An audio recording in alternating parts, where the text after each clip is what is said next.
Hello everyone, Tom Franklin here, and here is your latest serving of Fresh Toast. Today we are looking at Tage Thompson's new contract in Buffalo and how comparing him to Ryan O'Reilly can be a little problematic. So former Blues prospect that was, Tage Thompson appears to have netted himself quite the bag from Buffalo.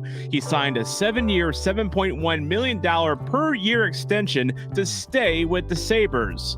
And why wouldn't he want to stay in Buffalo with those lousy winters, terrible ownership, and a team whose players don't just leave Buffalo, but they leave with grudges instead of smiles? Ask Ryan O'Reilly. No, you stay because you get to be a featured star on a team bereft of star power after the Jack Eichel trade. Tage Thompson re-upping in Buffalo isn't much different than Robbie Fabry still being on Detroit's books for another 3 seasons. They both get to be the big fish in the small pond. We know Fabry couldn't find his way into Craig Berube's good graces here. Would Tage Thompson have? Well, probably not. Because despite being a 6'7", 220-pound giant of a man, he's not really physical the way you want him to be. Okay, I hear you, Colton Parayko fans. Stop it. This is not his video. According to Hockey Reference, he had 66 hits in 78 games last season. In fact, he's only averaged a hit per game once his debut season in Buffalo. But that's not why he's getting a giant bag of money to stay in Buffalo. It's because of one undeniable truth about NHL GMs. If you score goals, teams will literally throw money at your feet. It's like goals are what makes teams win or something. Jay Fresh was quick to analyze the deal when it went down August 30th. He describes Tage like so. Tage Thompson, signed to a 7x $7.1 million extension by Buffalo, is a shoot-first center who went from being one of the worst finishers in the league to one of the best overnight. He was especially dangerous off the rush last season. The chance creation is legit. The distance sniping? We'll see. Further, he says, a wild gamble by Buffalo. Outside his shot, he's a useful, if a bit limited offensive player who doesn't play as physical as you might expect for a 6'7" guy, but they're paying because they think his shot is the real deal. And on top of that, he notes, Thompson finished the 2021-22 season 4th in goals scored above expected. Now take a look at this list here. He tops Steven Stamkos, Philippe Forsberg, Kirill Kaprizov, Cale Makar, Ryan Johansson, Jason Robertson. I can see 2 obvious players who won't be underrated like that again. And he finished behind 3 players who are, quite frankly, well established in the league: Austin Matthews, Leon Draisaitl, and Chris Kreider. The Sabres are banking on Thompson having established himself in a similar manner. But remember, prior to this past season, there was real talk that he would never pan out. 7 goals in 65 games and 8 goals in 38 games in his prior 2 healthy seasons don't inspire too much confidence. And you don't have to be an analytics guru like Jay Fresh to understand his sudden surge in value, but also reasons for skepticism. His WAR exploded, his wins above replacement, that is. His finishing exploded, and his defense, well, his WAR and finishing exploded at least. But sometimes a good shot is all you need to succeed. Brett Hull was considered a one-dimensional shooter in his early years with the Blues, though that one dimension was pretty damn good. And like Tage Thompson, he arrived to his new team far from a finished product.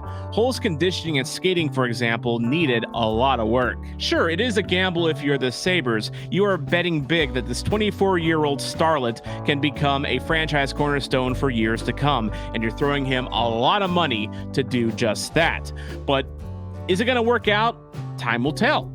Could it end up being a big bust? Well, there's enough cautionary tales to say it could be. The Brad Boyses and Jim Stoop Campbells, for example, would tell you that 1 good year, or even 2, does not a franchise player make. In a bit of a knee-jerk reaction on my part, I raised a question on the Toast of St. Louis Twitter page. Remember when we were happy the St. Louis Blues sent Tage and not Klim Kostin in the O'Reilly deal?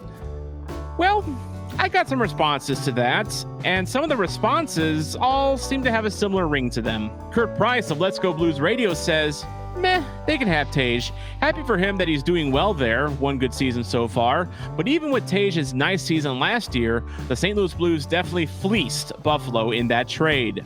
And D. Browns 28 says, who said Buffalo would have taken that deal? Blues kept Thomas and Kyrou, that's what I remember mattering. Good for Buffalo, glad they didn't get absolutely hosed in the end. Good points by everyone, all valid points, and I really cannot argue with any of them. In fact, I agree with them. The Blues still have absolutely gotten the best out of this deal, and there is no debate about that. As good as Tage was this past season, one could argue that Patrick Berglund and Vladimir Sobotka and their horrible deals were just as bad. I know Sabres fans detested Sobotka by the time he left, and Berglund literally vanished into thin air. Is he still doing okay? Ryan O'Reilly's arrival in St. Louis was a major catalyst in the Blues making their Stanley Cup run. Conn Smythe, Selke, and Lord Stanley itself. The Blues probably don't make it to the promised land without O'Reilly, and no one can argue against that. And finally, D. Browns is right. The Blues keeping Thomas and Kyrou are all that matters. So what that Klim Kostin hasn't panned out? Remember, that's the thing with prospects. It's an inexact science. That's why they're called prospects. There is no sure thing with a prospect, especially goalies. And I'm going to go back to an original point I made in this video. Would Tage Thompson have panned out here in St. Louis? We all saw Ivan Barbashev have his breakout this past season, but he's also a Craig Berube guy, a physical forward, and a big part of the Stanley Cup team alongside Oscar Sundqvist and Alex Steen on that fourth line. I question whether Thompson would have ever broken out here, especially for the fact that he's a big guy who is not as physical, and as you saw in Jay Fresh's graphics earlier, is nothing close to a two-way player. It's the same problem that got Fabry shipped to Detroit, and I don't think Thompson would have been able to overcome that same issue. So instead of the Tage, instead of Kostin quandary, here's the real hindsight that we should all lean on here. He goes to Buffalo, gets a chance to shine, and now Tage is getting paid. Meanwhile, Ryan O'Reilly comes to St. Louis, finds his smile again, wins all the trophies, and all the love from the fan base he can handle. There's nothing wrong with a win-win trade for both teams. Absolutely nothing at all. In an ideal world, every trade would work out like that. I'm happy for Tage and the fact that he is having success in Buffalo and he's getting a big bag to show for it. But I'm happier with O'Reilly and all the success that he has brought to the St. Louis Blues. All made possible by a trade that included Tage Thompson, not Klim Kostin, not anyone else. Period. The trade happened. It is done. Let us celebrate the fact that Ryan O'Reilly is here and Vladimir Sobotka and Patrick Berglund are not. And let's celebrate the fact that, yes, Tage Thompson did find happiness in the end, and now he's got himself set for life. Good for him. He still would not have worked here in St. Louis, in my opinion. The trade worked out great for, honestly, both teams because looks like Tage might be a keeper for Buffalo. Now, do you think that Tage would have been successful here in St. Louis? Am I wrong? Could he have found a way to win over Craig Berube? Could he have filled a spot in the top six that maybe would have gone to, say, Kyrou, for instance? Or did he have to go to Buffalo to flourish? Leave a comment and let me know what you think about Tage Thompson and whether or not he could have succeeded here in St. Louis or if it was better in Buffalo for him. I'm Tom Franklin, and remember, always play to the whistle.